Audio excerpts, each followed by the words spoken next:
kita masuk ke kuliah ya. Terima kasih yang sudah presentasi. Kita masuk ke share screen. Kalau kalian sudah membaca, karena kita sudah telat 2 minggu, jika ada yang ingin ditanyakan, dipersilakan langsung ya. Saya akan sharing poin-poin ya yang dianggap penting.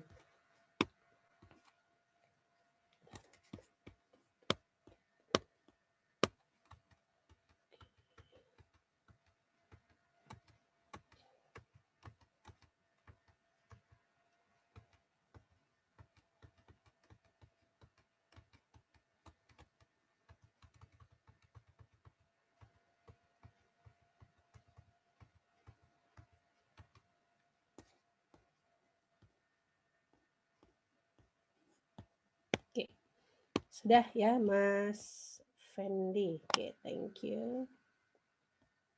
Nah, di sini kita ada pokok bahasan tentang memahami masyarakat secara sosiologis. Masyarakat ya, tadi kita melihatnya dari 2 film, masyarakat Indonesia dan ada kaitannya tadi dengan negara-negara di luar ketika melaksanakan kegiatan keagamaan terus malah dianggap ya bisa lebih jauh menyebarkan virus corona ini.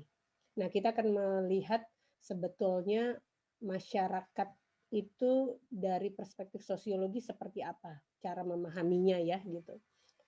Thank you, Fendi. Nah, di sini ada sepokok bahasan. Kita tadi fenomena sosial terkini dari interaksi sosial sampai perubahan, konsep-konsep sama penelitian dan pengajaran sosiologi, penerapan. Di sini karena kita mau memahami masyarakat, maka kita perlu tahu konsepnya.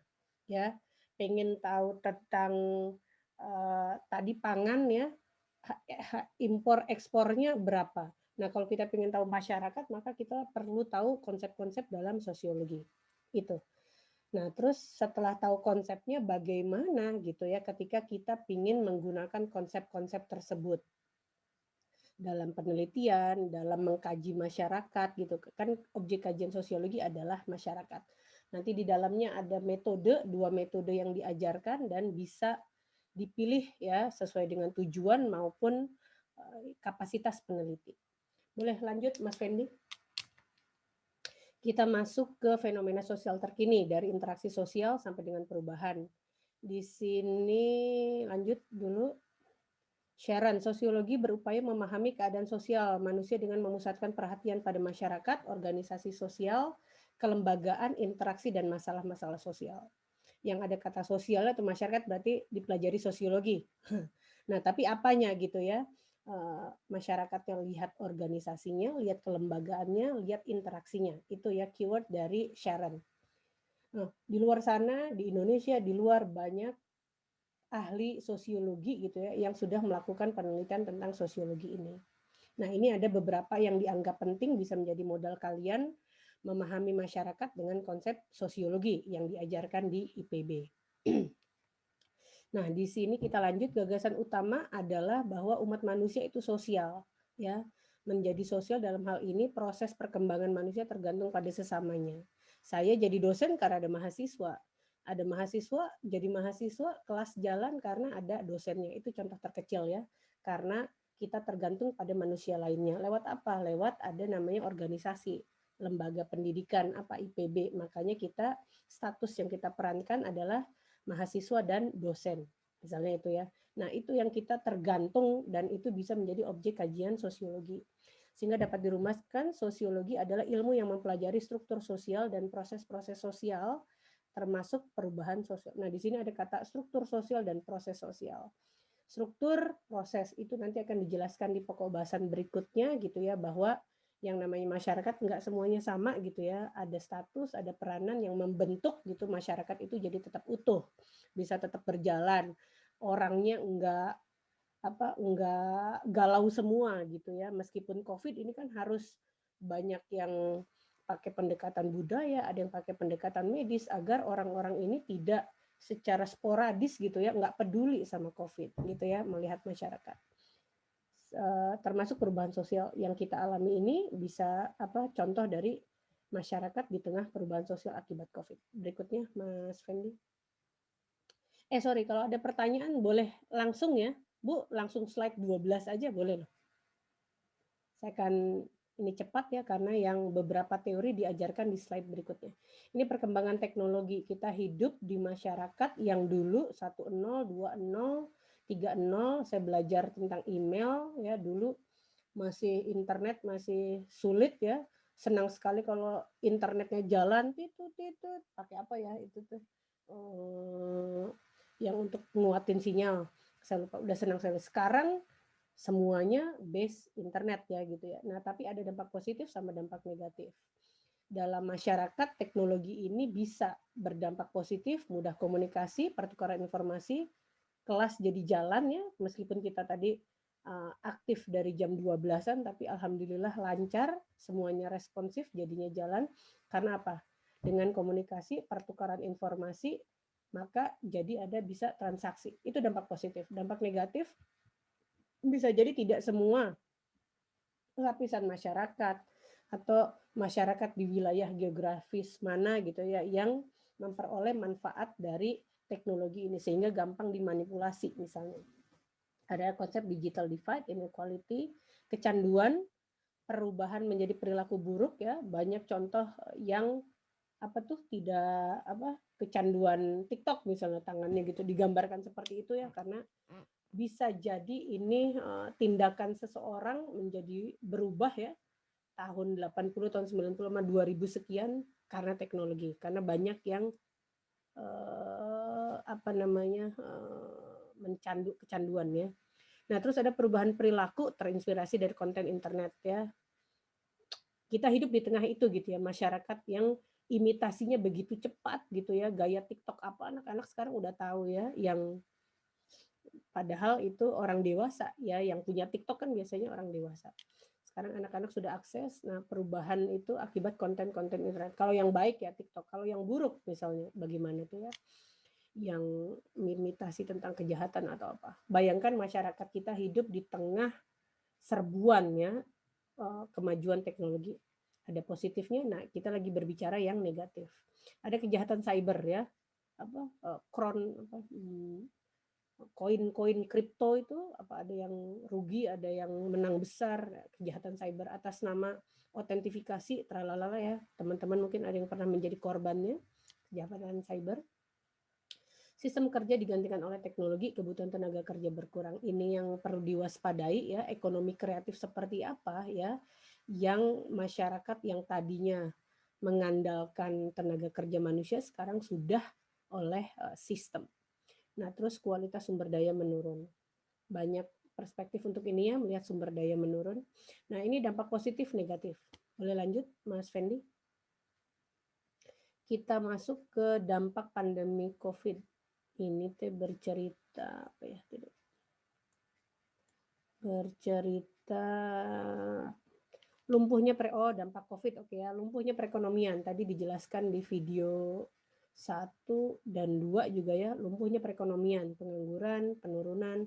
Lalu nah norma-norma yang berlaku sudah tidak budaya silaturahmi virtual gitu ya, yang tadinya apa keagamaan atau adat itu menjadi bagian dari kita day to day, itu kan rawan penularan gitu ya.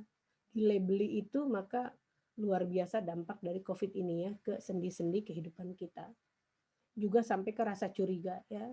Eksklusi sosial ya bisa jadi ketika yang terkena itu terus diberi label tertentu, dihindari ya, tereksklusi dia.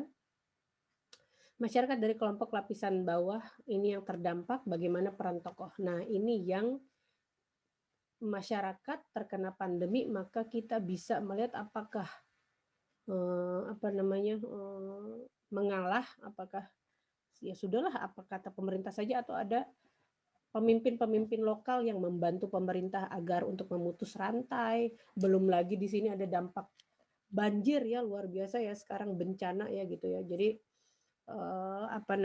bayangkan yang di mungkin teman-teman ada yang keluarganya di pengungsian gitu ya, semoga itu di tengah pandemi ini ya berlapis-lapis gitu ya yang datang ke kehidupan saat-saat ini ya, kita sebagai sebangsa setanah air gitu ya, saudara sebangsa dan setanah air harus melewati itu. Nah, maka bagaimana peran-peran tokoh masyarakat. Kenapa tokoh gitu ya? Karena biasanya tokoh ini lebih didengar, influencer misalnya. Kalau yang sekarang, influencernya berkata apa? Berkata kalau mengajak yang baik, oke ya. Kalau yang tidak, nah ini yang kita kaitkan dengan teknologi COVID. Nah, masyarakat seperti apa nih yang sekarang kita jalani bersama? Boleh lanjut, Mas Fendi? Nah, itu tadi merupakan gambaran masyarakat ya dan tantangannya sekarang 4050 dan COVID gitu ya. Belum lagi di tengah yang bencana. Nah, kita masuk ke konsep-konsep sosiologi dalam memahami masyarakat. Ada pertanyaan sampai di sini? Misalnya saya belum mengabsen, boleh lanjut Mas Wendy. Ada yang ini ingin bertanya atau apa? Oke, kenapa kita perlu belajar sosiologi? Memahami masyarakat, betul ya. Nah, tapi terus apa sih gitu ya subjek kajiannya? Nah, Plummer itu dia melihat bahwa subjek kajian sosiologi itu pemberontakan, peperangan, revolusi politik, transformasi sosial sudah menjadi concern sosiolog. Nah, lalu ada pula gitu ya yang lebih konkret, yang lebih meso ya, gitu relasi-relasi sosial yang berada di balik kehidupan biasa sehari-hari. Kalau bayangkan yang tadi ya ada isu peperangan, politik, apa yang sekarang masih terasa tuh migran care ya yang datang dari dunia, dari Afrika masuk ke Eropa misalnya, lalu seperti apa. Nah, bisa jadi sosiolog juga memusatkan perhatian pada relasi-relasi sosial yang terlihat seperti kehidupan biasa. Nah, di sini ada contoh. Kalian udah baca kan ya yang tomat itu ya, sepatu basket gitu ya. Nah, di balik itu ya sepatu basket, tunawisma, popularitas, diskriminasi sosial. Nah, ini ada yang hal-hal biasa 3T. Sosiologi dapat mempelajari apa saja semua hal besar dan kecil ya. Tadi yang besar terus yang kecil melibatkan aspek sosial. Boleh lanjut Mas Fendi? Nah, di sini contoh sepatu basket. Sepatu basket itu keren ya. Zaman sebelum pandemi ya. Mahal juga dibeli, mahal juga kita tetap datang incer yang terbaru sudah ada belum. Pas promo kita kejar gitu ya. Nah, tapi tahukah gitu ya, ketika kita memahami dari satu hal saja gitu ya, sepatu basket kita bisa melihat ini objeknya bukan hanya panjang, lebar, dan waktu, tapi juga ada sosial ya dan panjang lebar dan waktu ya. Tadinya 3 jadi 5. Dengan sosiologi itu dia ditambahkan waktu dan sosial. Siapa yang sepatu ini dulunya bagaimana, sekarang harganya berapa, bisa jadi seperti itu. Nah, terus siapa yang membuat sepatu? Nah, sosiologi bisa mulai dari situ tuh gitu, karena sosial tadi ya. Nah, ini Peter Berger untuk mengarahkan kalian bisa melihat apa ya, transformasi kesadaran. Nah, dari satu hal ini ya bukan hanya melihat peperangan korbannya berapa, pemberontakan korbannya berapa, tapi dengan sosiologi kita menjadi lebih punya kesadaran gitu ya bahwa dalam satu subjek gitu ya, dalam satu objek kajian itu ternyata memuat hubungan-hubungan sosial di dalamnya. Kondisi kebebasannya.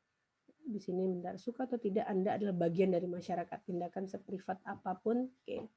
Nah, sepatu basket ya, Zoom Kobe, kalian baca di naskah ya, bahwa itu bisa dikerjakan oleh tenaga kerja Indonesia, tenaga kerja anak yang harusnya tidak boleh masuk sebagai tenaga kerja anak dan dibayar murah ya. Kalau saya selalu ingat kejadian yang kebakaran di Tangerang itu ya, saya kadang jika tidak ada jaminan apapun ya, buruh bisa dalam kondisi seburuk itu gitu ya. Nah, ini seburuk itu tuh tanpa perlindungan, tanpa apa ya gitu. Nah, ini contohnya dalam sepatu basket yang teman-teman baca bahwa bisa jadi yang membuatnya adalah anak-anak yang perlu harusnya dilindungi, tapi dia menjadi pembuat sepatu di tingkat produsen ya, pabriknya ininya. Nah, tapi ketika kalian beli harganya apakah 2 kalinya, apakah 3 kalinya dari biaya produksi. Pernah kalian bayangkan itu gitu ya? Tidak hanya basket, tapi juga bisa jadi ke produk-produk kalau para penggiat kedaulatan pangan, misalnya beras organik, misalnya harga-harga komoditi pangan gitu ya. Makanya suka ada dengan sosiologi kita akan lebih paham bagaimana beli langsung pada petani. Nah itu tuh esensinya adalah ketika apa ya lebih sosial gitu ya. Ketika kita lebih humanis, petani nggak dapat sebanyak yang di apa namanya di sektor hulunya gitu ya, di sektor hilirnya gitu ya, di hulunya bisa jadi ketimpangan,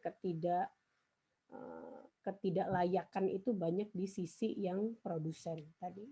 Nah makanya dengan sosiologi kita dibekali ya untuk cara pandang bahwa relasi-relasi antar aktor ini seperti apa, bagaimana gitu ya, organisasinya apa. Boleh Mas Fendi?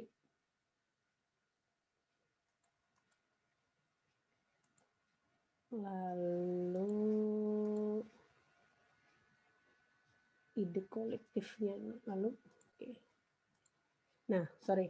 Untuk yang sepatu tadi, kenapa yang satu bikin pabrik, yang satunya mau bekerja sebagai TK apa tenaga kerja tadi. Nah, itu yang bisa jadi menurut Berger ya, Berger tahun 63 itu, maka pusat sosiologi adalah fakta sosial ya. Fakta terkait dengan sepatu tadi, apa orang-orangnya, siapa, melakukan apa hubungannya ya, anak-anak sama yang punya pabrik tadi hubungannya apa sih gitu ya, dalam satu kerangka produksi gitu ya, yang saling eksploitasi atau saling bermitra. Nah, bisa jadi sosiologi itu akan menjawab seperti itu. Sama yang organisasi yang atau kelembagaannya apa, sama apa yang menggerakkan mereka, itu ide dari Berger. Nah, itu pintu masuk untuk kita memahami masyarakat secara sosiologi. Nah, ada pandangan gitu ya, ada perspektif yang melihat masyarakat itu dari individu dan dari struktur. Kok struktur tuh apa ya gitu. Sesuatu di luar kita ya, tapi mempush kita untuk melakukan apa yang menjadi konsensus bersama di masyarakat dan kita tunduk patuh mengikutinya. Kebayang? Kita punya apa namanya? Di sini ada individu dan struktur ya. Oke, kita ke 230, luar biasa ya. Kita lanjut dulu. Individu. Nah, di sini contohnya Max Weber. Sosiologi adalah ilmu concern itself with the interpretative understanding of social action and thereby with causal explanation of its course and consequences. We shall speak of action insofar as acting individual attaches subjective meaning of to his behavior, be it overt or covert, omission or acquiescence. Action is social. Waduh, kenapa bahasa Inggris ya? Action is social insofar as its subjective meaning takes account of the behavior of others and is thereby oriented in its course. Jadi ini adalah sosiologi adalah ilmu yang mempertimbangkan pemahaman ya dari aksi-aksi yang dijalankan oleh aktor-aktornya, kira-kira demikian.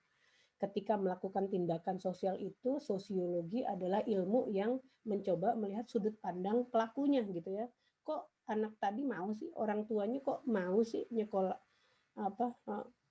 memberikan akses pada anaknya untuk ikut kerja di pabrik tadi apa Nike ya, kok itu sih, kok gitu sih, kok si perusahaannya nerima sih pekerja anak.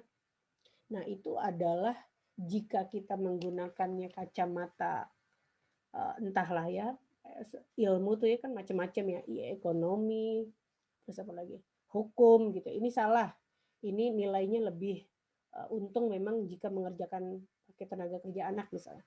Nah itu adalah sudut pandang dari keilmuan yang lain.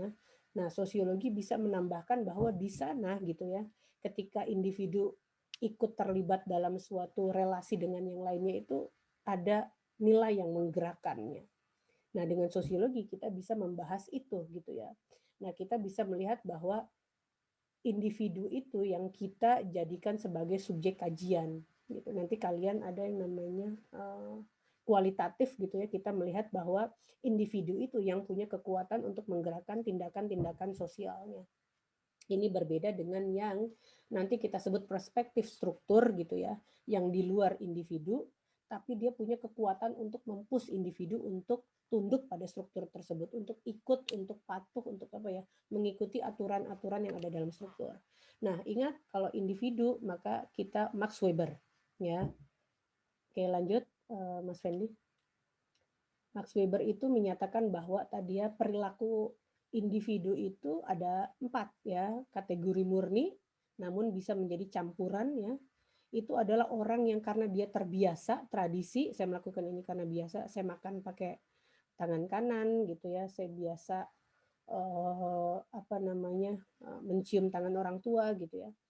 Nah, tapi bisa juga ada yang tindakan afektif. Dia lebih ke Nah, di sini contohnya apa? Para penjudi rentenir ya. Karena pingin menang gitu ya, pingin ngerasain menang gitu. Nah, setelah menang dia puas. Tindakan afektif ya. Orang juga bisa berorientasi rasional nilai ya. Di sini adalah apa namanya?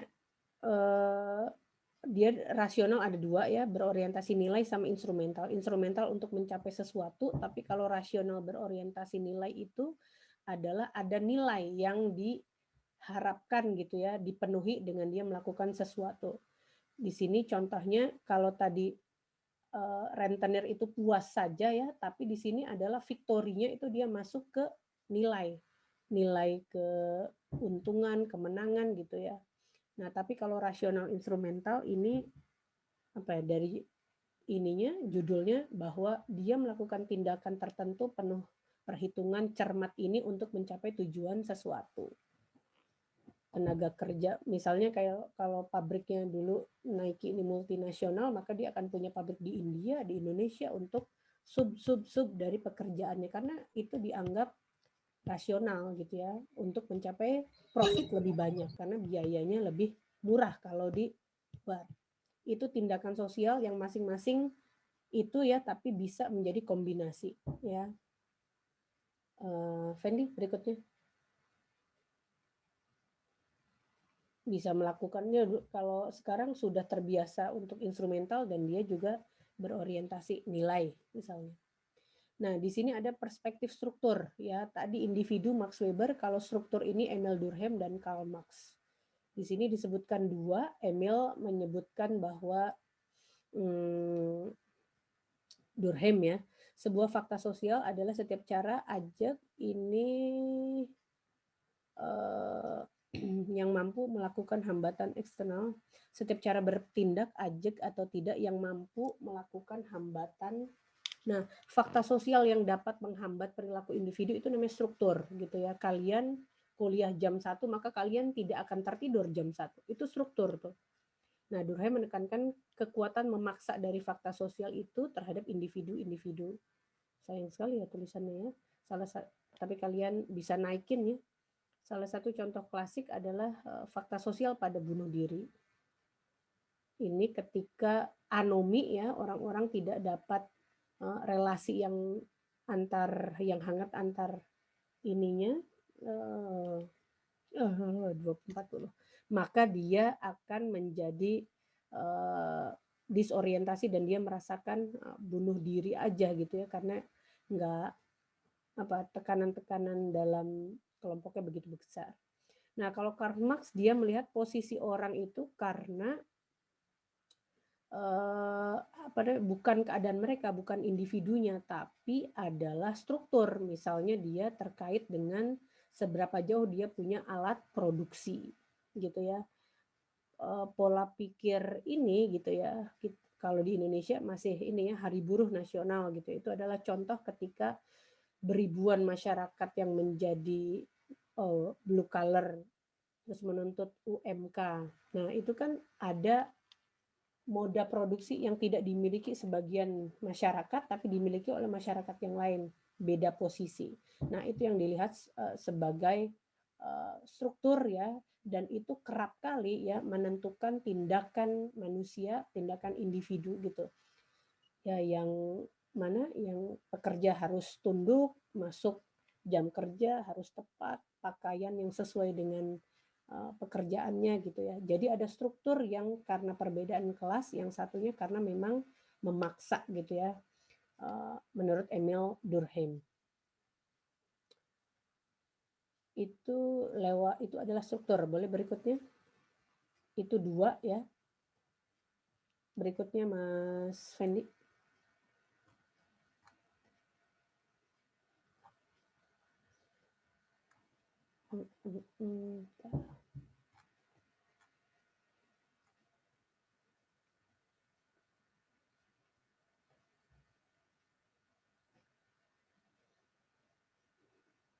Sorry. Nah, kalau Durkheim ini ya, oke, kalau Durkheim ini dia solidaritas sosial ya. Kenapa tadi bunuh diri gitu ya? Nah, ada nggak solidaritasnya? Solidaritas bisa dilihat dari solidaritas mekanik dan organik ya. Orang-orang yang sama itu disebutnya mekanik ya, kesamaan. Tapi jika memperlakukan bagaikan di pabrik, ada yang divisi untuk membuat kancing, untuk bikin motong, nah itu adalah organik. Jadi masyarakat itu disusun dari yang kesamaannya sama yang berbeda-beda fungsinya. Itu dilihat dalam menurut Durkheim. Boleh berikutnya? Oke, kita review yang ini dulu. Ada pertanyaan di sini?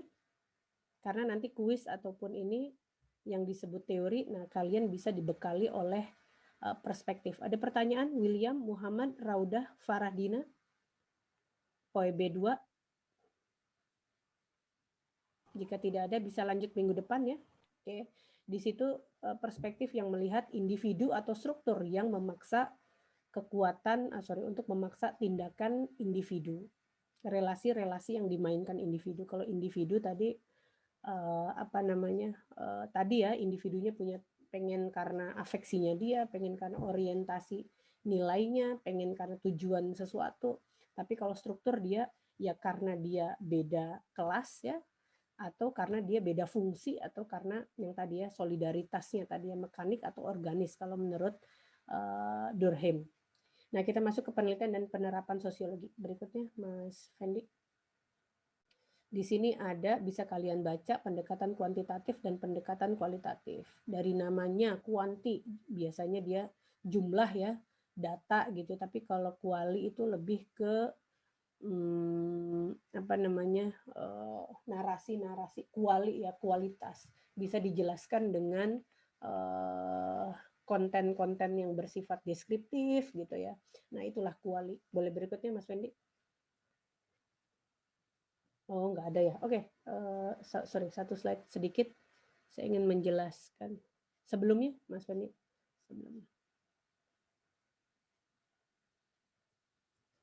Sebelumnya. Nah, di sini ada pertanyaan di sini. Nah, maka ketika sosiologi itu ilmu pendekatan yang saintifik ya, ketika untuk memperoleh, untuk mengkajinya. Nah, ada yang diperoleh dengan survei ya. Nah, itu kuanti ya. Kita pengen tahu bahwa kesejahteraan warga di Bandung atau warga di Jakarta akibat banjir nih seperti apa. Tapi kalau dengan kuali, maka teman-teman bisa memperoleh datanya itu dengan FGD, wawancara gitu ya, atau observasi. Ininya catatan harian, kalau yang sebelahnya itu bisa jadi analisis korelasi atau statistik. Terus bersifat deduktif ya, dia datang dari teori, kita pengen lihat kesejahteraan. Nah, maka diturunkan variabel-variabel, nanti kalau nanya anggota masyarakat ini pakai variabel sudah bagaimana rumahnya, lantai rumahnya, makan berapa kali. Nah, tapi kalau kuali itu bisa jadi melihat orang miskin sebetulnya merasa sejahtera nggak sih gitu ya. Ketika kita tanya, mereka sudah merasa cukup gitu ya. Jadi bisa berbeda gitu ya. Ketika kita mendekati subjek dengan pendekatan kuali, kita akan mendapat pemahaman tentang kesadaran sosial itu. Bagi sebagian orang nggak harus loh punya mobil tuh gitu loh, punya rumah ada kasur, ada apa aja sudah bersyukur mereka gitu ya. Sejahtera nggak? Padahal kalau kita pakai kuanti mereka nggak sejahtera, tapi mereka menganggap mereka tidak miskin. Nah, bisa jadi temuan-temuan itu ya yang didapati dengan pendekatan kuali. Nah, bisa jadi kasuistik ya, jadi kuali tidak bisa diambil sebagai kesimpulan umum, tapi fakta sosial ada di sana, ada pada subjek-subjek yang kita jadikan sebagai informan. Berikutnya Mas Fendi, itu bedanya kuanti dan kuali. Maka, nah kalau ini pemetaan sosial dan komunitas, sosiologinya itu bisa untuk pemetaan sosial dan komunitas ya, dengan menggunakan data-data konten analisis, pengaruh orang-orangnya seperti apa gitu ya, yang ada di masyarakat. Ada teknik apa tuh itu ya? Oh ini, informational retrieval sama analisis sosiologi. Dengan demikian maka program-program bisa berjalan ya yang melibatkan kolaborasi multi pihak. Di sini ada badan usaha, misalnya perguruan tinggi atau masyarakat ataupun swasta. Oke, terima kasih. Itu yang bisa disampaikan.